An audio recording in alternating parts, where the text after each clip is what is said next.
그때 8억 7천까지 떨어졌어. 자꾸 그 말에 속상하게 진짜. 잠실은 뭐 너무 없어. 너무 없어가지고. 대단지. 안녕하세요. 여러분의 부동산 고민을 속 시원하게 해결해드리는 고민이원의 최인정입니다. 안녕하세요, 김인만입니다. 또 왜 웃어요? 텐션이 너무 좋죠? 아, 진짜 뭐, 연유가 뒤에 있잖아. 연유? 연유. 무슨 연유? 명절이라고 들어봐나. 벌써 이렇게 된 거야?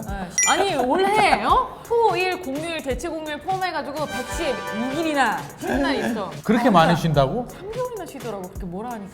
한 번에 다 116일 쉬면 안 돼. 그러니까 그러고 싶은 생각이 저도 브랜드 들어가지고. 근데 그거 다 쉬고 나면 이제 죽을까? 그건 아닌 걸로. 자, 첫 번째 사연은 집돌이 님이 보내주셨습니다. 안녕하세요, 소장님. 저는 약 5억 정도를 보유하고 있습니다. 대출은 어떻게든 알아볼 테니 서울이나 서울 근교에 가장 많이 떨어진 곳 10곳 정리가 가능할까요? 결정은 제가 할게요. 내 집 마련 가즈라 라고. 나 이거 궁금했어. 내가 궁금한 걸 픽했나? 아 진짜로? 네, 좀 많이 떨어진 데 있으면 공략 좀 해보려고. 그만큼 또 오르는 게 또 눈에 보이니까. 그렇긴 하죠. 그쵸? 집값이 네. 떨어지고 있습니다. 네, 그래서 매우. 이제 얼마나 떨어지면 사야 되느냐 고민이 막 늘어나잖아요. 진짜 고민이 뭐니? 사실 기준이 좀 모호하거든요. 그래서 저는 한 30% 정도. 30%. 그 30%에서 50% 빠지면 뭐 들어가라. 50%면 굉장히 많이 빠진 거고 가장 가까운 기간 내에 우리가 침체를 겪었던 게 2010년에서 2012년 네. 그때가 한 2년, 3년 동안 30% 정도 빠졌고요. 재건축 재개발은 50% 정도 빠졌는데 잠실주공 5단지 그때 8억 7천까지 떨어졌어요. 자꾸 그 말에 속상하게 진짜. 전세 3억 5천, 5억으로 투자했어요. 말도 안 되는 금액이야 진짜. 개포주공 같은 경우도 2011년도에 8억 2천까지 떨어졌고 2012년도에 5억 7천까지 떨어졌어요. 그때 사시는 분들 진짜 땡 잡았어.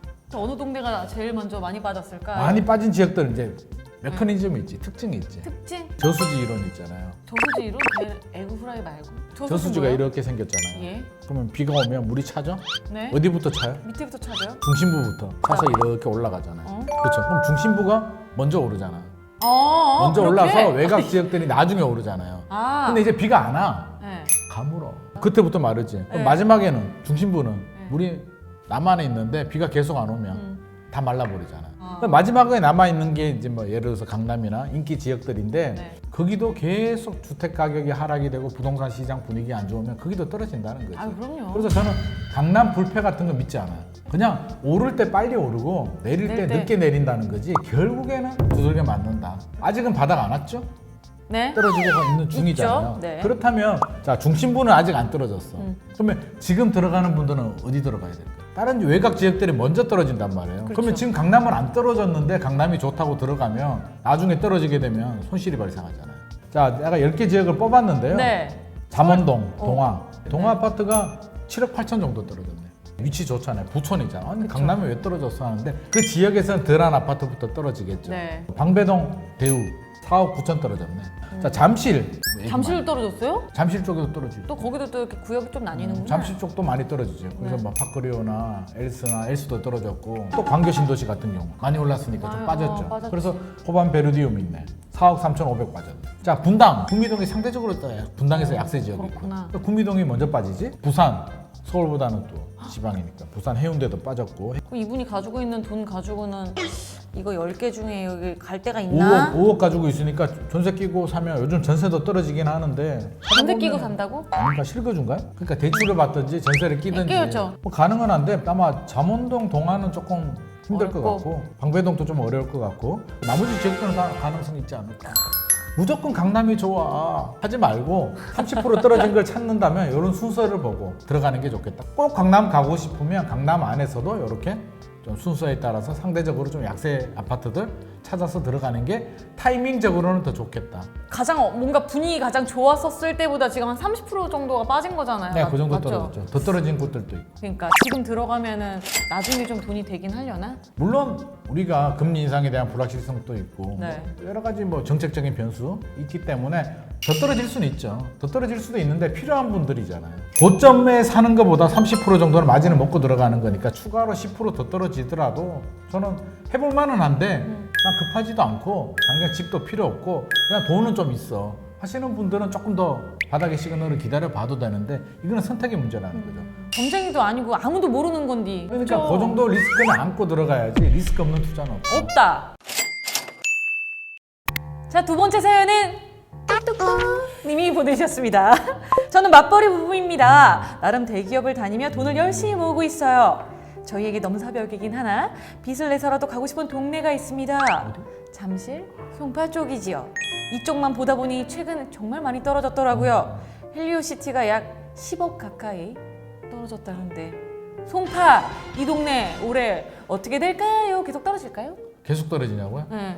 어느 정도 떨어지면 멈추겠죠. 그러니까 그렇죠. 지금 또 잠실 쪽은 이제 떨어지고는 있는데 바닥을 다지고 또 실수요자들이 유입이 되더라고요. 그래서 30% 정도 떨어지면 항상 대기 수요들이 들어오기 때문에 소폭 반등하는 분위기이긴 한데 네. 기회가 되면 가는 게 좋은데 근데 소장님이 늘 항상 말씀하시잖아요. 계란 후라이, 뭐 저수지도 얘기하셨고 막 겉에부터 쭉쭉쭉 빠지고 네. 어쨌든 가운데 잠실도 이 정도 빠졌으면은 그리고 많이 빠졌고 1차 바닥은 다지는 것 같아요. 잠실이 먼저 빠졌잖아요. 서초구, 강남구는 아직도 10%? 15% 정도 조정이 됐다면 잠실 쪽은 30% 정도 조정이 된 것 같거든요. 그럼 앞으로 더 빠질까? 어때요? 그건 이제 전체적으로 천 바퀴 돌고 나서 상황을 보고 추가로 빠질지는 결정이 나겠죠. 네. 1차 지지선까지는 왔다는 거지. 지금 부동산 시장 흐름이 굉장히 다이내믹하고 탄력성이 좋잖아요. 네. 그래서 이럴 때는 시장 가치를 좀 따져봐야 된다. 적어도 입지가 좋고 뭐 역세권이냐, 뭐 생활 환경이 좋으냐, 교육 환경이 좋으냐는 기본 갖춰야 돼. 이거 안 되고 무조건 가격만 떨어지면 뭐 안 좋다. 되지. 그건 안 되는 거지. 미분양을 찾더라도 기본이 되는 미분양을 찾아야 되고 단지 다 좋은데 부동산 시장 흐름 때문에 가격이 떨어진다라면 네. 나중에 흐름이 좋아지면 또 빠르게 회복할 수도 있기 엄청. 때문에 잠실은 뭐 알잖아. 네. 나쁜 게 뭐가 있어? 너무 없어. 너무 없어가지고. 타이밍만 잘 잡는 게 좋겠다. 네. 물론 뭐 내가 바닥을 다져서 들어갔는데 전체 시장이 안 좋아서 떨어지게 되면 내 잘못이 아니야. 그리고 나만 떨어지나? 다 떨어지지. 거기에 너무 스트레스는 받지 말자. 전체적으로 하락하는 건 방법이 없다. 하지만 현재 가치가 탄탄한 아파트는 1차 지지선은 지켰고 2차로 떨어지더라도 결국 다 떨어지게 되니까 이게 나중에 시간이 지나면 결국 회복한다. 그래서 저는 잠실은 눈여겨보는 게 좋겠고 조금 더 구체적으로 좀 알아보죠. 잠실 주공 1단지 재건축한 엘스, 네. 2단지가 리센츠 대표 아파트인데 엘스 같은 경우는 잘 나갔을 때 네. 한 32억 2021년 10월 정도 그때가 얼마? 27억 정도 2022년 10월 11월 달에 19억 그럼 30% 떨어졌죠? 우와. 그럼 더 떨어졌을까요? 반등을 했을까요? 살짝 반등하지 않았을까? 그렇지. 진짜? 야, 진짜? 3학기 3년이면 와, 프로 읊었다 진짜. 그러니까 살짝 반등해서 뭐 20억, 21억 왜? 1차 지지선을 다졌으니까 대기 수요들이 들어오는 거예요. 가락시형 재건축한 헬리오시티 같은 경우는 2021년 10월 정도가 23억 8천이 고점이었거든요. 2022년 10월에 10월인가 9월인가 13억 8천에 거래가 말이 돼? 10억이 떨어졌다 해서 난리가 났는데 저도 확인해 보니까 이게 직거래더라고. 뭔가 특수거래 같은 거? 특수거래지. 특수거래는 3억 또는 30% 정도. 그 범위 내에 들어가면 이거 불법은 아닌가요? 그러니까 금액을 딱 보면 16억, 17억 정도 하거든요. 30% 이상이 넘어나진 않았어. 적절하게 13억 8천. 내 생각에는 계산을 잘했다. 불법이 아닌 범위 내에서 팔았다. 법에 저촉되는 건 아니고요. 여기 사시는 분들 난리가 났겠는데? 열받지. 이게 소문이 나면 실제로 이게 정상 가격이 아님에도 불구하고 이렇게 인지가 돼버리기 때문에 주민들은 굉장히 열받아 하는데 네. 시세는 그 정도는 아니고요. 지금 상황에서는 좀 특수거래로 의심이 된다. 그 헬리오시티 그 단지에는 큰 영향을 주지는 않을 것 같습니다. 아니 아무래도 요즘 그 정부가 집값을 더 떨어뜨리지 않기 위해 이것저것 규제를 내놓고 있는 상황이니까 시점이나 아니면 그 동네에 대한 서치는 진짜 계속 해봐야 하지 않을까 싶기는 해요. 정책을 이제 눈여겨봐야 되는데 정책의 메커니즘 제가 여러 번 설명드렸잖아요. 네. 오버슈팅이 되면 규제를 하고 내려서 냉각이 되면 규제를 푸는데 풀죠. 집값이 이제 본격적으로 이렇게 떨어지게 떨어지기 되니까 시작하니까. 규제를 막 풀었죠. 그래서 2022년 12월 달에 뭐 취득세도 뭐 네. 풀어주겠다고 임대사업자 제도도 다주택자 대출도 풀어주고 그래서 제가 올해가 기대가 돼요. 네. 난 집을 살려고 마음을 딱 먹었는데 정부가 막 규제를 풀고 있으니까 얼마나 좋아? 나 같은 사람 없는 사람 살려는 많을까? 사람들은 좋지. 진짜 좋아. 좀 더 아, 떨어지면 근데- 좋겠어. 더 50%만 가자. 집주인들 피눈물 흘린다. 제가 국토부 장관이라도 사실 없어. 무주택자들 생각하면 더 떨어져야 되는 게 맞아. 진짜 아까 30% 얘기했는데 50% 70% 떨어져도 될 것 같아. 근데 진짜 못 견디고 벼락거지가 될 것 같은 두려운 마음에 집을 샀는데 사실 그분들은 30% 떨어지면 뭐 자기 투자금 원금 다 날릴 수도 있거든요. 그러니까 이게 복잡한 문제라는 거예요. 너무 복잡해 그래서 진짜. 너무 빨리 떨어지면 안 되고 안정이 되더라도 좀 천천히. 천천히. 그래서 정부 정책도 집값을 올리겠다는 게 아니라 떨어지는 속도를 좀 조절을 하겠다라는 의미이기 때문에 우리가 일단은 실수요자라면 좀 지켜보자고요. 네. 고점 대비 얼마 떨어지는지 봐야 되고 필요한 분들이라면 저는 30% 수준은 좀 지켜봐야 되겠다. 지켜봐야 됩니다. 결국에는 집은 사야 됩니다. 1주택은 있어야 돼요. 무조건 나. 자기 얘기네. 내 집 마련해야 돼 이제는. 네, 그래서 우리가 내 집 마련 팁이죠. 그렇죠. 회사 그만두지 마시고 맞벌이 쭉 돈 열심히 모으시는 거예요. 그건 매우 중요합니다. 회사 반드시 다니면서 네. 투자를 하더라도 투자는 보조 수단이니까 그쵸. 직장 꼭 다니면서 네. 하시면 좋을 것 같습니다. 소장님, 네, 제 떡국 좀 가져가실래요? 싫어요.